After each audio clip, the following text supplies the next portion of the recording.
This is the Lone Crater YouTube. We hope this video helps. You start by locating the tag stitches along the seam and exposing the thread line. Do this in good light so you don't damage fabric. Use a seam ripper or the tip of small scissors. The seam ripper's blade slips under threads, and that precision reduces holes. Once done, slide a thin card or your finger under the tag base to separate it from the garment.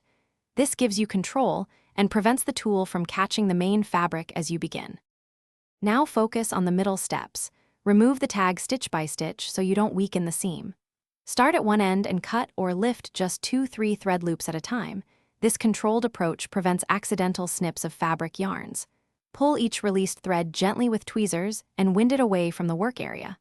Make sure to alternate sides when the tag is double stitched.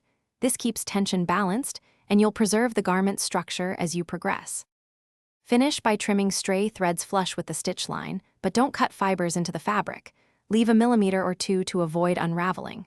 Once the tag is gone, inspect the seam. If it looks weak, reinforce it with a few discreet hand stitches using matching thread.